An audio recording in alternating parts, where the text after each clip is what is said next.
Hi everyone, my name's Susie and I'm here outside today with the wind blowing so strong. It's actually lulled for a second, but I don't know if you can see the trees behind me. Keep your eye on them because it keeps blowing and they're swaying backwards and forwards. Now it has been so windy in the last few days, hasn't it? In fact, this branch came off one of our trees. Just found it in the garden. And I've been planting some vegetables recently. In fact, I've created a vegetable patch. I've got carrots, broccoli, cabbages, lettuces, and I've put a big green netting right over the top to keep them safe from big gusts of wind and heavy rain, and of course snails as well. I don't want them getting in. But you know what? Yesterday, I got quite cross with the wind because I was watching from inside, and every time I went back inside, a big gust of wind would come and it would just pull this green netting right off my vegetable patch, and I'd have to go back out. I used pegs to clip it, I used tent pegs and hammered them into the ground, I got bricks weighting it down, I've even got chairs wedged against it, and it took me ages to get it secure. And I woke up in the night even to check on it, and thankfully it has survived the night, you'll be pleased to know.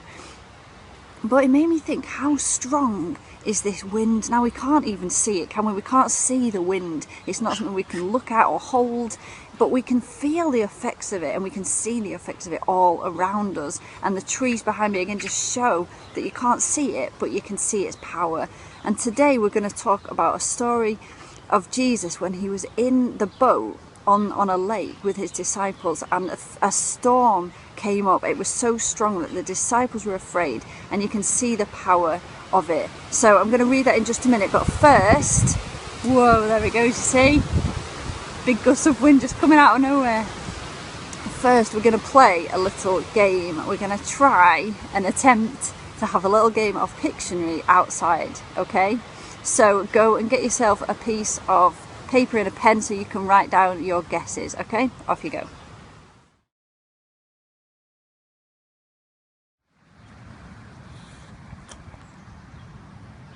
Okay, so we're ready for our game of Pictionary. And just to give you a slight clue, they're all films. So here we go, here's the first one.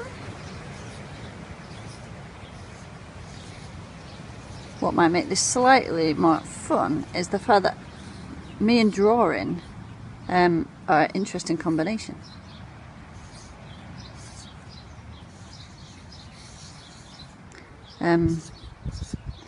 Right, let's see if you can guess what this is. Okay, that is the first one. Write down what you think it is. Next one coming up.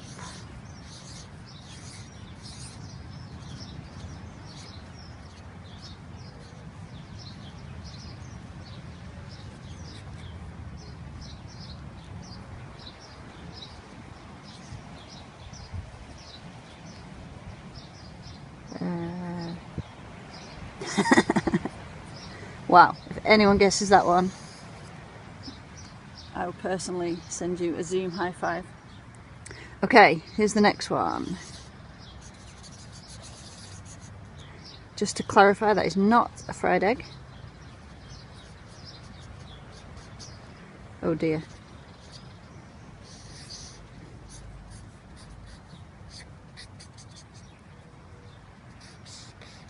So remember, these are all films. Right, there we go. I think we have space for two more. Right, next one. Hope you can still see this okay. How should we draw this? Oh yeah, that's a good one. Right, last one. Okay.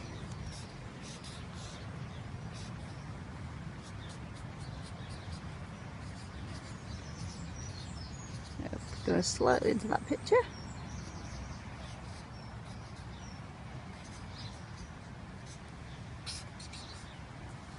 Okay, there we go. That is the end of our Pictionary game for now. Maybe we'll have a round in a few minutes. But write down what you think those 5 films are. So just remember, we have 1, 2, 3, 4, 5, and then you can tell us your guesses, and I'll see you there. Okay, the reason I wanted to film this outside today was so that we get the full effect of the weather as we're reading this story about a storm. So if you want to follow along, this is from Matthew chapter 8, verses 23 to 27. Here we go. Then Jesus got into the boat and his disciples followed him. Without warning, a furious storm came up on the lake, so that the waves swept over the boat. But Jesus was sleeping. The disciples went and woke him, saying, "Lord, save us, we're going to drown." He replied, "You of little faith, why are you so afraid?" Then he got up and rebuked the wind and waves, and it was completely calm. The men were amazed and asked, "What kind of man is this? Even the wind and the waves obey him." Okay, now when I was talking about my vegetables before, I was in that situation. I was feeling pretty annoyed, to be honest, at the wind. I was cross with it. Every time I went inside, it seemed to just destroy what I'd just fixed. I was annoyed with it, and I even said to the wind, "Stop," but it didn't. Sadly, in that case, it didn't. But in this story, the disciples, they weren't just annoyed and cross with the wind, they were terrified, they were afraid, because the effect of the wind in this story was that the boat they were on was rocking. They would have felt scared for their lives.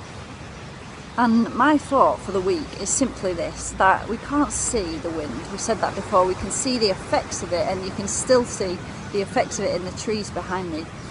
And we can't always see Jesus in our life. We can't see him physically, but we can't always even feel him with us, feel his presence with us.